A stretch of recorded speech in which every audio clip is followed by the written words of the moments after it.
மாநிலத்தில் சுதந்திர இந்தியாவில் வரலாறு காணாத அளவிற்கு மிக மோசமான ஒரு ஊழல் நடைபெற்றிருக்கிறது.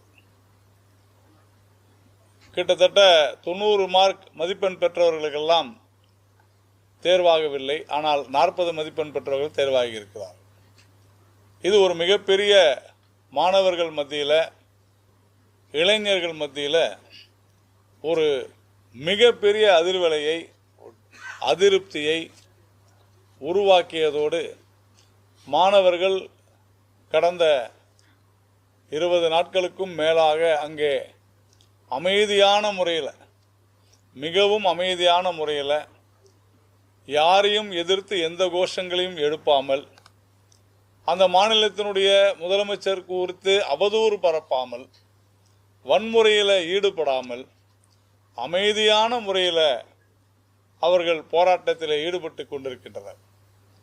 நேற்றைய தினம் அந்த மாநிலத்தினுடைய அதிகாரிகளை, முதலமைச்சரை சந்திப்பதற்காக சட்டசபைக்கு நாங்கள் செல்கிறோம் என்ற பொழுது அங்கு அவர்கள் மீது தடியடி பிரயோகம் செய்யப்பட்டு, அவர்கள் மீது கண்ணீர் புகை குண்டுகள் வீசப்பட்டு, அவர்களை வாட்டர் கேனான் என்று சொல்லப்படுகிற தண்ணீரை பீச்சடித்து, அதே மாதிரி அங்கு இருந்த மாணவிகள் பலரிடம் மோசமாக அங்கு இருக்கக்கூடிய ஒரு சில கருங்காலிகள் நடந்து கொண்ட விதம் என்பதெல்லாம் உண்மையிலேயே பதைபதைப்புக்குரியவை. பாரதிய ஜனதா கட்சி ஜார்க்கண்ட் மாநில குண்டர்களுடைய ஆட்சியை வன்மையாக கண்டிக்கிறது. மாணவர்களுடன் தோளோடு தோள் நிற்போம் நாங்கள் என்று தெளிவாக சொல்லிக் கொள்கிறோம். ஆனால் ஜந்தர் மந்தரில் அமைதியாக நடைபெற்று கொண்டிருந்த மாணவர்களுடைய அந்த போராட்டத்தில் இதே குண்டர்களுடைய கூட்டணி உள்ளே புகுந்து பல குழப்பங்களை ஏற்படுத்தி வன்முறையை பிரயோகிக்கக்கூடிய அளவிற்கு மிக மோசமாக நடைபெற்ற பொழுது, ராகுல் காந்தி கடந்த 13 வருடங்களாக ஆட்சியிலே இல்லை, தங்களால் அதிகாரத்தை செலுத்த முடியவில்லை, ஊழல் புரிய முடியவில்லை, பணம் சேர்க்க முடியவில்லை, தங்களுடைய குடும்பம் செழிப்பாகவில்லை என்பதற்காக மாணவர்களை தூண்டிவிட்டு கலவரத்தை உருவாக்கிய ராகுல் காந்தி ஜார்க்கண்ட் மாநில விவகாரத்தில் அமைதி காப்பது ஏன்? மற்ற எதிர்க்கட்சிகள் ஏன் கரப்பான்பூச்சி ஜனதா கட்சி என்று பெயர் சொல்லி அங்கு நீண்ட நாட்களாக டெல்லியிலே மிகப்பெரிய பிரச்சனையை தூண்டிவிட்டவர்கள் ஜார்க்கண்ட் மாநிலத்தில் இப்படிப்பட்ட ஒரு பெரும் கோர சம்பவம் நடைபெற்று கொண்டிருக்கிறது. இவர்கள் சொல்கிற அதே ஜென்சி அந்த இளைஞர்கள் தான் அங்கே பாதிக்கப்பட்டு கொண்டிருக்கிறார்கள் என்பதையெல்லாம் புரிந்தும் புரியாமல் தொடர்ந்து அங்கு இருக்கக்கூடிய மாணவர்களுக்கு அநீதி இழைத்துக் கொண்டிருக்கின்றனர். ராகுல் காந்தி நம்முடைய மத்திய கல்வித்துறை அமைச்சருடைய ராஜினாமாவை கோரினார். ஆனால் ஜார்க்கண்டில் அந்த மாநிலத்தினுடைய முதல்வர் தான் அங்கு கல்வித்துறை அமைச்சர். ஏன் அவர்களுடைய ராஜினாமாவை கோரவில்லை? ஏன் உரிய நபர்கள் மீது நடவடிக்கை எடுக்கப்படவில்லை? ஏன் அதற்கு அக்கௌண்டபிலிட்டி, யார் பொறுப்பேற்பது என்பதை ஏன் சொல்லவில்லை என்பதெல்லாம் மிகப்பெரிய கேள்விகளாக நம் முன்னே எழுகின்றன. உதாரணத்திற்கு நம்முடைய பாராளுமன்றத்தினுடைய ஒட்டுமொத்த கண்ணியத்தையுமே குலைக்க செய்திருக்கிறார் ராகுல் காந்தி. நம்முடைய பாராளுமன்றம் துவங்கிய அன்றுதான் இந்த பிரச்சனையை வேண்டுமென்றே பெரிதாக வெடிக்க வைத்தார்கள். அப்பொழுது முதல்ல அவர் சொன்னது, இந்த முதல் 15 நாட்கள் பாராளுமன்றம் நடக்கக்கூடிய நாட்களை வேண்டுமென்றே பாராளுமன்றம் நடக்க விடாமல் செய்வதற்காக பல்வேறு பிரச்சனைகளை சொன்னார்கள். மத்திய அமைச்சர் திரு தர்மேந்திர பிரதான் அவருடைய ராஜினாமாவை கேட்டார் ராகுல் காந்தி. அதன் பிறகு நீட்டு குறித்து ஒரு விவாதம் வேண்டும் என்று சொன்னார் ராகுல் காந்தி. அதன் பிறகு திரு அமித்ஷா அவர்கள், மத்திய உள்துறை அமைச்சர், பாராளுமன்றத்தில் விரிவாக இது குறித்து பேச வேண்டும் என்று சொன்னார்.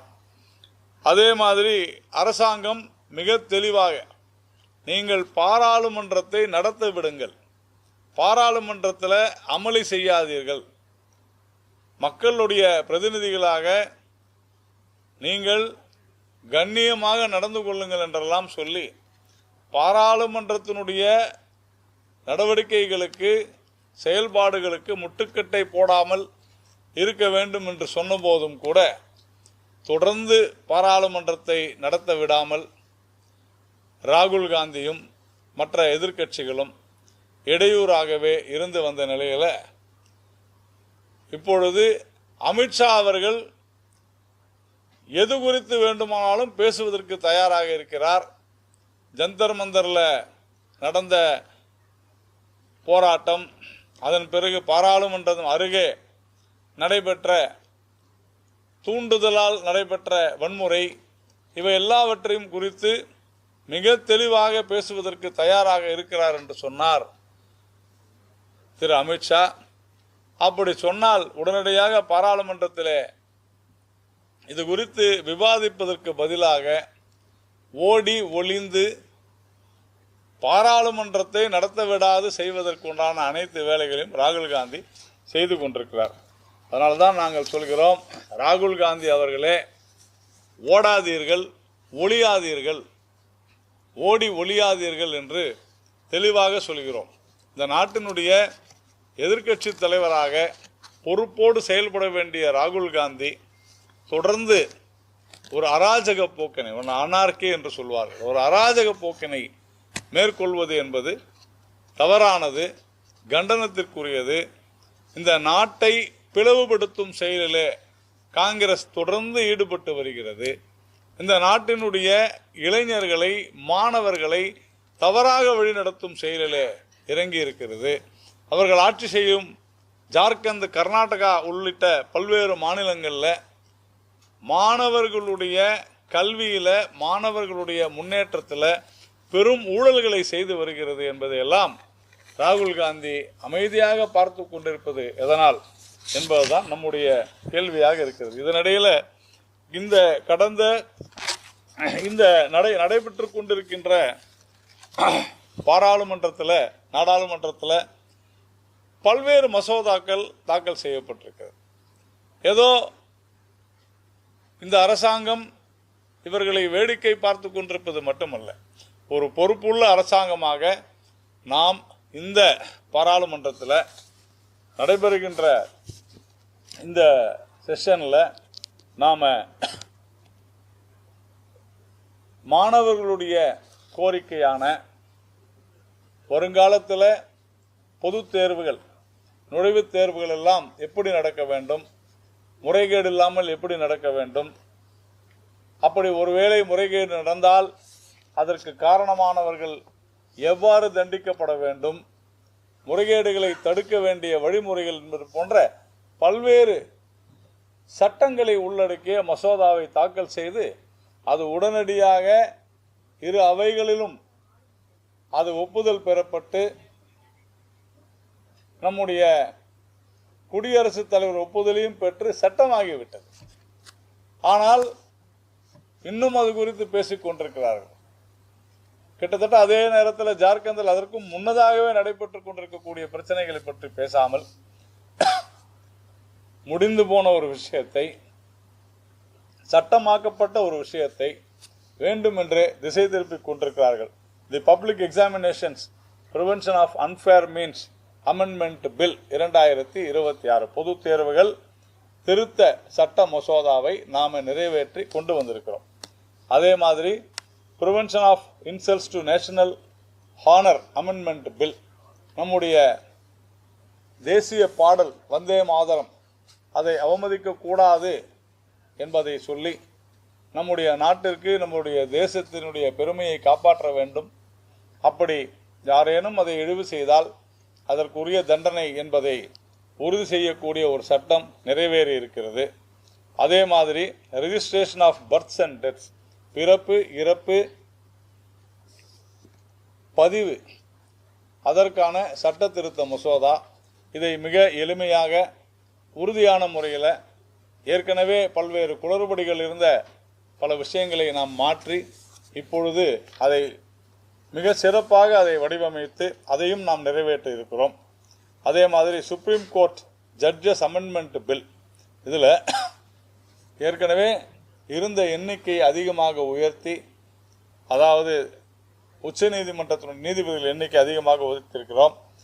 அதே மாதிரி micro small and medium enterprises development amendment bill, சிறு குறு தொழிலினுடைய சட்டங்கள், அதில் திருத்த சட்டத்தை நிறைவேற்றுவதன் மூலமாக அந்த சிறு குறு தொழில் புரிவோருடைய நலனில் அந்த நிறுவனங்கள், சிறு குறு தொழில் நிறுவனங்களுடைய பாதுகாப்பு, அந்த சிறு குறு தொழில் நிறுவனங்களுடைய முன்னேற்றம் ஆகியவற்றை கருத்திலே கொண்டு பல சட்டங்களை நாம் கொண்டு வந்திருக்கோம். இது போன்று பல்வேறு விஷயங்களை இந்த பாராளுமன்றத்தில் நாம் தொடர்ந்து செய்திருக்கிறோம். அதே மாதிரி தமிழ்நாட்டில் நேற்றைய தினம் தமிழ்த்தாய் வாழ்த்து முதலில் பாடப்பட வேண்டும் என்கின்ற ஒரு தீர்மானத்தை சட்டசபையில் நேற்று தீர்மானமாக கொண்டு வந்து அதை முடித்திருக்கிறார்கள். பாரதிய ஜனதா கட்சியும் அதை ஆதரிக்கிறது. ஆனால் ஒரு மாயை, வழக்கம் போலவே ஏதோ பாரதிய ஜனதா கட்சி, மத்திய அரசாங்கம் மாநில உரிமைகளுக்கு எதிராக, மாநில மொழிகளுக்கு எதிராக இருக்கிறது அப்படியெல்லாம் சொல்லி ஒரு தவறான ஒரு கற்பனையை உருவாக்கி இருந்தார்கள். எந்த இடத்திலுமே மத்திய அரசு தமிழ்த்தாய் வாழ்த்து அல்லது மாநிலத்தினுடைய வாழ்த்து பாடல் முதலிலே இடம்பெறக்கூடாது என்று எங்கேயுமே எப்போதுமே சொல்லவில்லை. அப்படி சொல்லாத போதே இப்படித்தான் சொல்லி இருக்கிறார்கள் என்று எப்படி ஒரு தீர்மானத்தை கொண்டு வந்தார்கள் என்பது, தீர்மானம் போட்டாங்க, நம்மள ஆதரிக்கிறார் வேற, ஆனால் இல்லாத ஒன்றை இருப்பதாக சொல்லி இதில் அரசியல் ஆதாயம் தேட முனைந்திருக்கிறார்கள். நேற்றைய தினம் கூட சென்னை உயர்நீதிமன்றத்திலே மத்திய அரசின் சார்பாக ஒரு வழக்கிலே மிக தெளிவாக மத்திய அரசு முதலிலே தமிழ்த்தாய் வாழ்த்து பாடக்கூடாது என்று எங்கேயுமே சொல்லவில்லை என்பதை தெளிவுபட சொல்லியிருக்கிறார். இதைத்தான் நாமும் முதலிருந்தே சொல்லி வருகிறோம். அதாவது தேசிய பாடல் வந்தே மாதரமும் தேசிய கீதம் ஜனகணமனவும் ஒன்றன் பின் ஒன்றாக இசைக்கப்பட வேண்டும் என்பதுதான் மத்திய உள்துறை அமைச்சகத்தினுடைய உத்தரவு. எந்த இடத்திலும் அதன் பிறகுதான் தமிழ்த்தாய் வாழ்த்து பாடப்பட வேண்டும் என்று எங்கேயும் சொல்லவில்லை. அதாவது மேனுஃபேக்சரிங் லைஸ் என்று சொல்வார்கள். பொய்களை தயாரிக்கும் உற்பத்தி கூடமாக தமிழகம், குறிப்பாக ஒரு சில கட்சிகள், இப்பொழுது அந்த குறிப்பான ஒரு சில கட்சிகளில் தாவேகாவும் இணைந்திருப்பதுதான் உண்மையிலேயே வருத்தமாக இருக்கிறது. இப்படிப்பட்ட சூழ்நிலையில் நேற்றைய தினம் ஒரு சட்டமன்றத்தில் ஒரு உறுப்பினர் ஒரு கோரிக்கை விடுக்கிறார், ரெக்வஸ்ட் என்று சொல்லலாம். அந்த கோரிக்கையில், ஐயா நிதியமைச்சர் சரியான தமிழிலே உரையாற்ற வேண்டும், இலக்கண பிழை நிறைய இருக்கிறது என்று தன்னுடைய ஆதங்கத்தை அவர் வெளிப்படுத்தலே தவறில்லை. அவர் ஒரு கோரிக்கையாக, ஒரு விண்ணப்பமாக செய்கிறார். இனி வருங்காலங்களில் அதை கொஞ்சம் பாருங்கள் என்று சொன்னதற்கு தமிழகத்தினுடைய நிதியமைச்சராக இருக்கக்கூடிய மரியா வில்சன் அவர்கள் நடந்து கொண்ட விதம் தமிழகத்தை மட்டுமல்ல இந்தியாவே அதிர்ச்சியடைய வைத்திருக்கிறது. சபாநாயகரே ஏன் கோபப்படுகிறீர்கள், கோபப்படாமல் பதில் சொல்லுங்கள் என்று சொல்கிற அளவுக்கு அந்த நிதியமைச்சர் மரியா வில்சன் நடந்து கொண்டிருக்கிறார். முதலமைச்சர் விஜய் உடனடியாக குறுக்கிட்டு அது போன்று பேசக்கூடாது என்று தடுத்திருக்க வேண்டும். அவர் சொல்லும் பொழுது எவ்வளவு தமிழ் படித்திருந்தாலும் கிறிஸ்தவ மதம் போதிக்கக்கூடிய அன்பும் அமைதியும் பொறுமையும் எவ்வளவு தமிழ் படுத்திருந்தாலும் பைபிளிலே சொல்வது போல எழுந்திருக்க முடியாது என்று சொல்லி இருப்பது உண்மையிலேயே கண்டிக்கத்தக்கது. அவருடைய மத நம்பிக்கையை நாம் எந்த விதத்திலும் குறைத்து மதிப்பிடவில்லை. யார் வேண்டுமானாலும் அவரவருடைய மதங்கள் சார்ந்து இருப்பதில் தவறே கிடையாது. ஆனால் சட்டசபையில் தமிழ் மொழியில கூட இப்படி இல்லை தெரியாது என்று சொன்னால் திருக்குறளை படிக்காத ஒரு தமிழர் இருந்து விட முடியுமா? திருக்குறளில் அன்பையும் பொறுமையையும் பெருமையையும் தமிழின் பெருமையையும் அமைதியையும் குறித்து திருவள்ளுவர் என்ன சொல்லி இருக்கிறார் என்று நம்முடைய தாவேகாவினுடைய உறுப்பினர்களுக்கு ஒரு வகுப்பு எடுப்பதற்கு பாரதிய ஜனதா கட்சி தயாராக இருக்கிறது. மொழியை விட மதம் பெரிதா என்கின்ற கேள்வியை இன்று தமிழகத்தில் ஏன் யாரும் கேட்கவில்லை? இதே இந்து மத நம்பிக்கைகள் குறித்து வேறு யாரேனும் பேசியிருந்தால் திருமாவளவன் அவர்களும் காங்கிரஸ் கட்சியினை சேர்ந்தவர்களும் ஏன் உதயநிதி ஸ்டாலின் உள்ளிட்ட திமுகவினரும் அமைதியாக வேடிக்கை பார்த்து கொண்டிருப்பார்களா? யாரை பார்த்து மதவாதி என்று சொல்கிறது? தமிழை விட பைபிளில் அவர்களுடைய மத நம்பிக்கைகளில் அன்பும் பொறுமையும் அமைதியும் அதிகமாக போதிக்கப்பட்டிருக்கிறது என்று சொல்வதெல்லாம் மதவாதம் இல்லையா? சனாதன தர்மம் என்பது இதைத்தானே போதிக்கிறது. அது இந்து மதம் அல்ல. இந்து என்பது வாழ்க்கை முறை. அப்படி என்றால் ஒவ்வொரு இந்த உலகத்தில் இருக்கக்கூடிய எல்லா மதமுமே அன்பைத்தான் போதிக்கிறது. என்னுடைய மதம் தான் பெரிது என்று சொல்வது தவறு. என் மதம் சிறந்த மதம் என்று சொல்வதில் தவறே இல்லை, யாராக வேண்டுமானால் சொல்ல. ஆனால் தமிழை காட்டிலும் அது பெரிது என்று எப்படி சொல்ல முடியும்?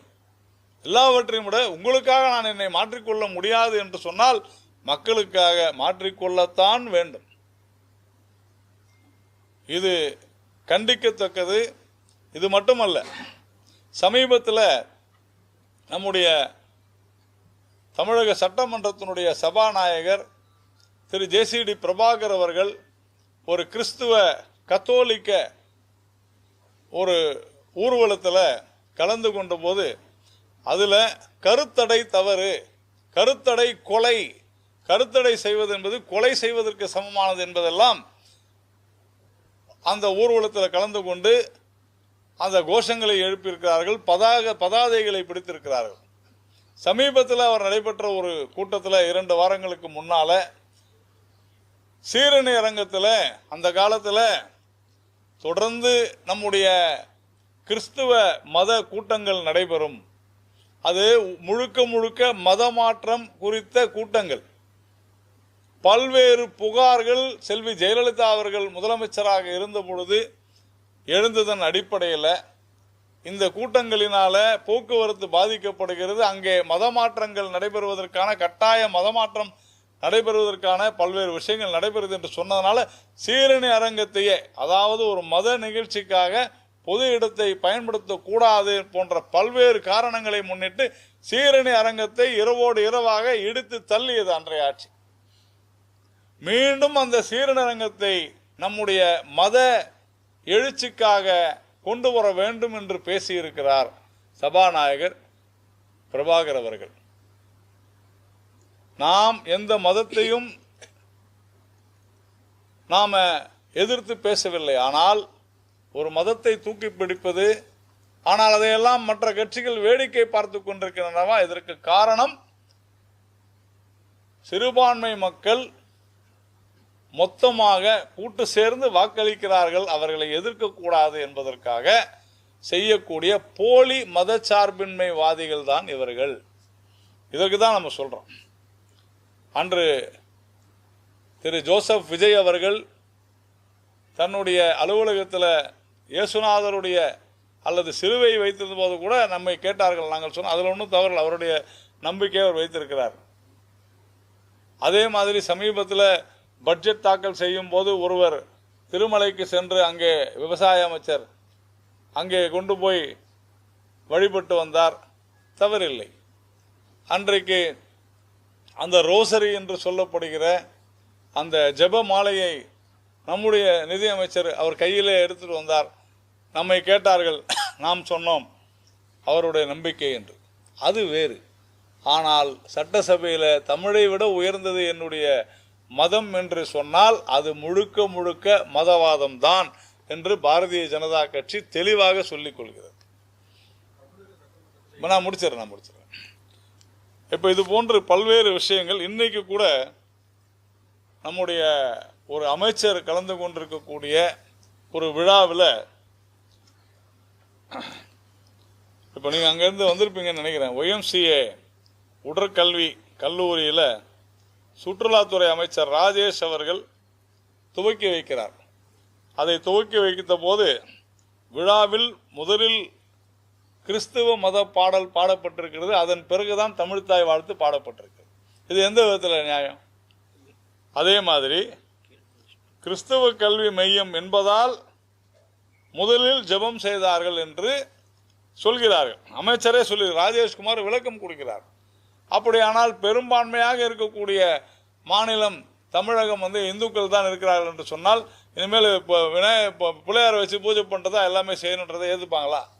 இது திமுக உள்ளிட்ட மற்ற கட்சிகள் இது குறித்து என்ன பேசுகிறார்? காங்கிரஸ் என்ன சொல்லுது? இது என்ன மாதிரியான விளக்கம்? இதே YMCA கல்லூரியில் உடற்பயிற்சி கல்லூரி, அந்த கல்லூரியினுடைய ஒரு முதல்வர், அந்த முதல்வர் போக்சோ சட்டத்தின் கீழ் கைது செய்யப்பட்டு கிட்டத்தட்ட பல மாதங்கள் சிறையில் இருந்து இன்றும் வழக்கு நடந்து கொண்டிருக்கிறது. எந்த மாணவி புகார் கொடுத்தாரோ மெயினர், அதனால்தான் போக்சோ, அந்த மாணவி இன்னும் அங்கே இப்பொழுது அமைச்சர் ராஜேஷ்குமார் கலந்து கொண்டிருக்கக்கூடிய அந்த கல்லூரியில தான் அந்த மாணவி இன்னும் படித்துக் கொண்டிருக்கிறார். அந்த முதல்வர் போக்சோ சட்டத்தில் கைதாகி ஜாமீனில் வெளிவந்து வழக்கு நடந்து கொண்டிருக்கும் போது மீண்டும் அவரையே முதல்வராக சேர்த்திருக்கிறது. இது குறித்து தமிழ்நாட்டில் பாஜகவை தவிர வேறு யாருமே இது குறித்து கேள்வி எழுப்பவில்லை. இதற்கு காரணம் என்ன? மதவாதம். கிறிஸ்துவ கல்லூரி என்று சொன்னால் அதனால் அப்படின்னு ஒரு விளக்கம் கொடுக்கிற அளவிற்கு இன்னைக்கு ஒரு அமைச்சர் இருக்கிறார் என்று சொன்னால் இது என்ன மாதிரியான அரசாங்கம் என்றுதான் நாம் கேட்கிறோம். அதே மாதிரி பல்வேறு விஷயங்கள் ரீல்ஸ் எல்லாம் போடுறாங்க. பழனி கோவில் விவகாரத்தில் கைது செய்யப்பட்ட ஒரு நபர் இறந்து போகிறார், சிறையில் இருக்கிறார். அந்த சார் பதிவாளர் கைது செய்யும் பொழுது சினிமாவில் வரா மாதிரி திடீர்னு உடம்பு சரியில்லை அப்படின்னு சொல்லிட்டு அட்மிட் ஆகிறார். மறுநாள் அவர் இது போன்று பல்வேறு முறைகேடுகள் 2 நாளில் பல கோடி ரூபாய்கள், பல 100 கோடி ரூபாய்கள் இது மாதிரி ரெஜிஸ்ட்ரேஷன் பதிவு செய்திருக்கிறார் என்றெல்லாம் நாம் தொடர்ந்து செய்திகளை பார்த்து வருகிறோம். ஆனால் இந்த அரசாங்கம் அது குறித்தெல்லாம் கவலைப்படாமல் நாங்கள் நடவடிக்கை எடுத்து விட்டோம் என்று சொல்வது உண்மையிலேயே இந்த அரசாங்கம் நடைபெற்று கொண்டிருக்கிறதா என்று ஒரு கேள்விக்குறியாகத்தான், திமுகவினுடைய நீட்சியாகத்தான் இந்த அரசாங்கம் இருக்கிறது என்பதை நாம் தெளிவாக சொல்கிறோம். சட்ட ஒழுங்கு சீர்கேடு, குற்றவியல் சம்பவங்கள், பெண்களுக்கு எதிரான குற்றங்கள் என்று தொடர்ந்து நடைபெற்று, அதே மாதிரி பொருளாதாரத்தை முன்னேற்றுவதற்கான ஒரு சிறு துளி கூட, ஒரு துரும்பை கூட இந்த அரசாங்கம் கிள்ளி போடவில்லை என்பதைத்தான் நாம் சொல்கிறோம். ஒரு சிறு துரும்பை கூட கிள்ளி போடவில்லை. ஏனென்றால் கட்டமைப்புகளை பெருக்குவது, அதன் மூலம் நாட்டில் வேலை வாய்ப்பை பெருக்குவது, அதன் மூலம் தனி மனித வாழ்வாதாரத்தை உயர்த்துவது, இதுதான் பாஜகவின் தாரக மந்திரம். கடந்த 12 வருடங்களில் நம்முடைய ஸ்பெண்டிங், அதாவது செலவினங்கள், கட்டமைப்புகளை பெருக்குவதன் மூலமாகத்தான் ஒரு மாநிலமோ நாடோ முன்னேற முடியும் அப்படிங்கிற அந்த ஒரு பொருளாதார அடிப்படை கோட்பாடு அதை முழுக்க மறந்துவிட்டு, நான் அந்த 3 மாதம் தான் ஆயிடுச்சு, அதுக்குள்ளே இவங்க ஒரு பெரிய வரலாறு படைக்கணும்னு சொல்ல, அடுத்த 5 வருடத்திற்கான ரோடு மேப், செல்லும் பாதை என்னவென்பதை கடந்த பட்ஜெட் சொல்லவில்லை. இதை தாண்டி இன்னொரு விஷயம், டீலிமிட்டேஷனில் ஒரு அமைச்சர் நிர்மல்குமார் என்கிற ஒரு அமைச்சர் அவர் கேட்கிறார், தாவேக்கானுடைய அமைச்சர், தமிழ்நாட்டிற்கு டீலிமிட்டேஷன் தேவையில்லை. இதைவிட நான் சொல்லக்கூடாது, சொன்னால் ஒரு அமைச்சரை அப்படி, அதுவும் ஒரு முன்னாள் துணை சபாநாயகர் அவர்களே எங்கள் தலைவரை வைத்துக்கொண்டு அந்த வார்த்தையை நான் பேசுவது தவறாகிவிடும். நிறைய பேர் சொல்றாங்க பாருங்க, தாவேக்காவை விமர்சிக்கிறாங்க. ஒரு அமைச்சர் டீலிமிட்டேஷன் தொகுதி மறுவரையறை தமிழ்நாட்டிற்கு தேவையில்லை என்று சொல்லலாமா? கொஞ்சமாவது தன்னுடைய அறிவை பயன்படுத்த வேண்டாமா? நான் ரொம்ப நாகரிகமா பேசுறேன், இருந்தால் பயன்படுத்துவார்கள். இப்படி பேசலாமா? முதல்ல டீலிமிட்டேஷன் தமிழ்நாட்டுக்கு வேணாம்னு சொன்னா என்ன உங்களுக்கு புரியுது? அரசியலமைப்பு சட்டம் என்றால் என்னவென்று தெரியுமா? டீலிமிட்டேஷன் அரசியலமைப்பு சட்டத்தினுடைய ஒரு அங்கம். நாம் அதை செய்தே ஆக வேண்டும். எப்படி செய்ய போகிறோம்? இதுதான் விஷயம். முதல்ல என்ன சொன்னாங்க? தமிழ்நாட்டிற்கு ஒரு சீட்டு குறைஞ்சா கூட, அதாவது 39ல் 1 குறைந்தால் கூட நாங்கள் எதிர்ப்போம்னா. ஆனா இப்ப நாம என்ன சொல்றோம்? எவ்வளவு கிடைக்கும்னு சொல்றோம்?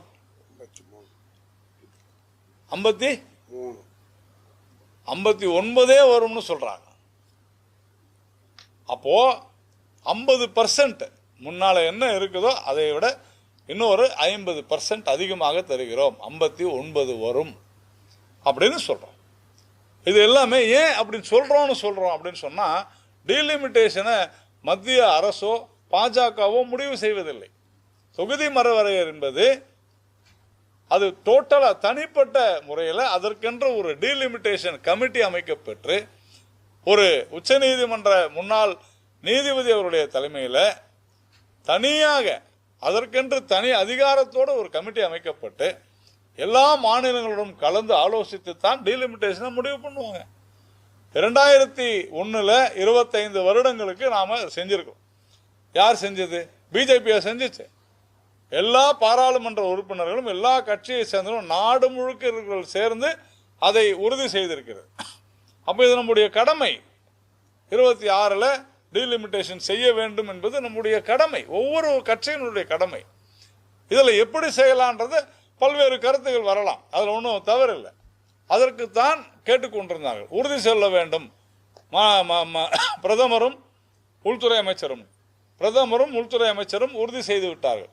உறுதியாக குறை, இன்னும் சொல்ல போனால் தென்னிந்தியாவிற்கு இப்பொழுது இருப்பதை விட அதிக சதவிகிதம் சீட்டு தொகுதிகள் கிடைக்கும் என்பதை உறுதி செய்திருக்கிறது இந்த அரசாங்கம்.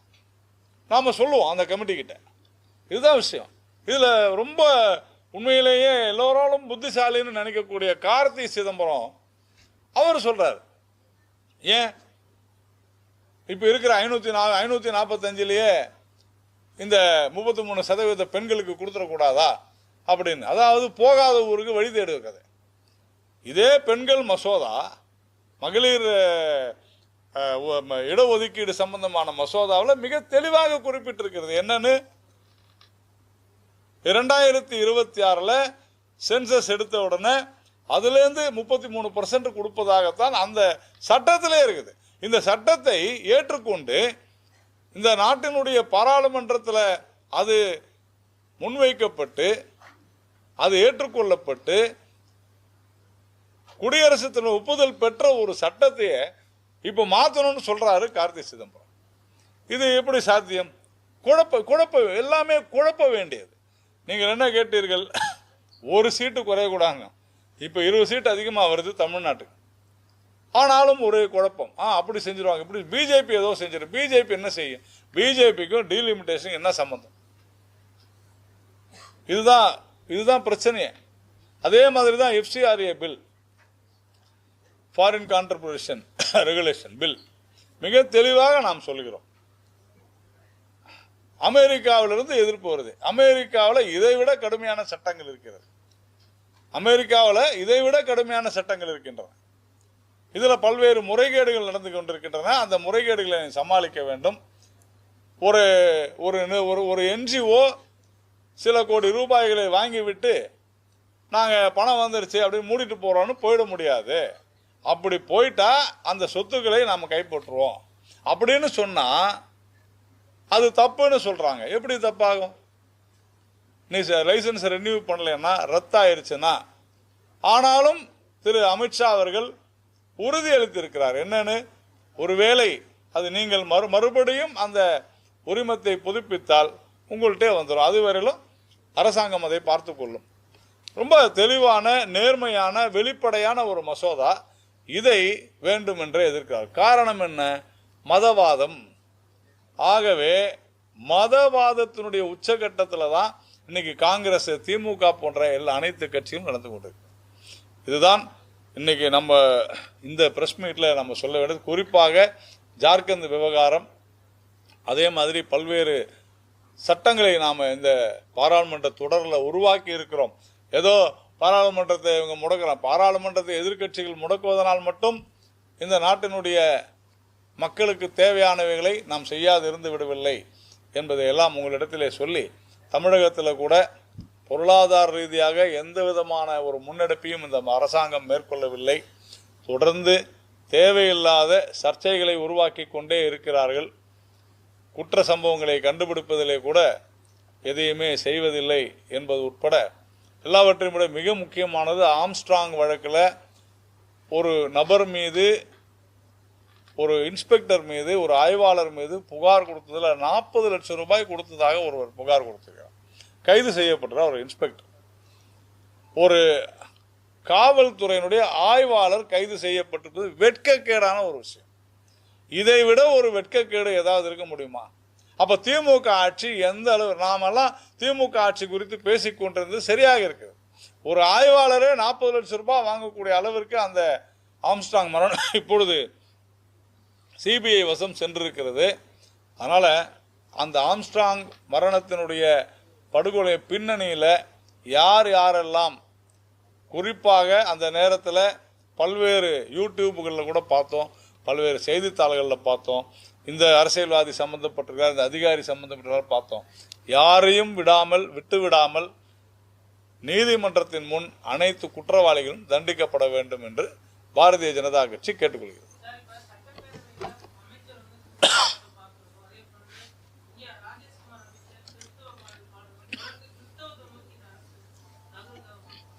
நாம சொல்வது, மதம் என்பது அவர்களுடைய தனிப்பட்ட விருப்பம்.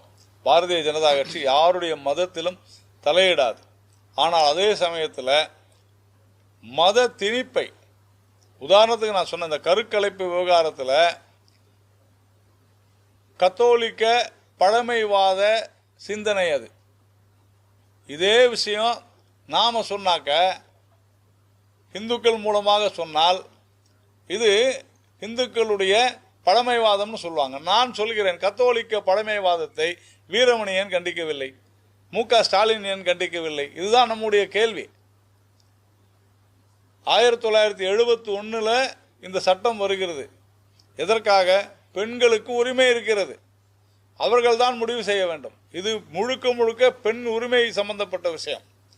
அப்போ 1971 வந்த பொழுது சென்னையில் அன்னை தெரசா அவர்கள் சொல்கிறார், கருக்கலைப்பு என்பது கொலை, இதை அனுமதிக்க முடியாது, சட்டமே சொன்னாலும் ஏற்றுக்கொள்ள மாட்டோம். உண்மை, நடந்த விஷயம். அப்போ இது முழுக்க முழுக்க கிறிஸ்துவ மத அடிப்படையில் சட்டம் கருக்கலைப்பை முழுமையாக உரிமை கொடுக்கிறது. நாம் அரசியலமைப்பு சட்டத்தின்படி தான் நடந்து கொண்டிருக்கிறோம். அதனால இது மாதிரி செய்வது தவறு. முதலமைச்சர் உறுதியாக சொல்ல வேண்டும். நான் அதைத்தான் சொன்னேன். பல விஷயங்கள் இருக்கின்றன. முதலமைச்சர் இயேசு கிறிஸ்து படத்தை வைத்துக் கொள்ளட்டும், நாம ஒன்றும் இல்லை சிலுவையை வைத்துக் கொள்ளணும், நாம அதுக்கு ஒன்றும் அப்ஜெக்ஷன் தெரியாது, அவருடைய நம்பிக்கை. ஆனால் ஒரு சட்டசபையில் மொழியை விட என்னுடைய மதம் உயர்ந்தது என்று சொல்வது தவறானது. அதைத்தான் நம்ம சொல்றோம். இதுல நூலில் பார்த்தீங்கன்னா, இப்போ நான் என்னுடைய ட்விட்டர்லேயே போடும்போது சில பேர் மதவாதம் பேசுறாங்க. நாங்க மதவாதம் பேசல. மதவாதம் பேசுவது, மதவாதத்தை கடைபிடிப்பது அவர்கள் தவறு. அது யாராக இருந்தாலும் தவறு. சபாநாயகர் செய்தாலும் தவறு தான். தொடர்ந்து அது போன்று செய்து வருகிறார்கள். நம்ம பார்த்துக்கிட்டு தான் இருக்கிறோம். அதனால இப்போ ராஜேஷ்குமார் பேசுறாரு, அது எப்படி, அது ஒரு தனியாருடைய நிகழ்ச்சியாக இருந்தாலும் ஒரு அமைச்சர் கலந்து கொள்கிறார் எனும் பொழுது தவறு தானே அது? தமிழ்த்தாய் வாழ்த்து இதனால இப்படி பாடினாங்கன்னு சொன்னா என்ன மாதிரியான ஒரு நியாயம் அது? சரி, அப்போ ஜீவோ போட சொல்லுங்க, எல்லா கல்லூரியிலும் இனிமேல் வந்து இந்து மதத்தை பாடட்டுன்னு போட சொல்லுங்க. அப்போ என்ன பொதுவாக அடையாள சின்னங்கள் எல்லாம் இருக்கக்கூடாதுன்னு ஏன் சொல்றாங்க? அதுவும் இப்போ போட்டிருக்கிறாங்கல்ல, தவறு தானே? அப்போ ஒரு தனியார் பள்ளினா ஒன்று, அரசு பள்ளினா ஒன்றா? அப்போ அரசு பள்ளியில் எத்தனை இந்து மதத்தை சார்ந்தவர்கள் எத்தனை பேர் படிக்கிறாங்கன்னு பாருங்க. அப்போ அவங்களுக்கெல்லாம் உரிமை இல்லையா? இதெல்லாம் என்ன நியாயம்? இது நியாயம்னா எல்லாருக்கும் ஒரே நியாயம்தான். இதுக்கு எக்ஸ்பிளனேஷன் கொடுக்க வேண்டிய அவசியம் இல்லை. இதுக்கு உண்மையிலேயே விளக்கம் கொடுக்க வேண்டியது யார்? OMCA கல்லூரி. இவர் ஏன் பேசுறாரு?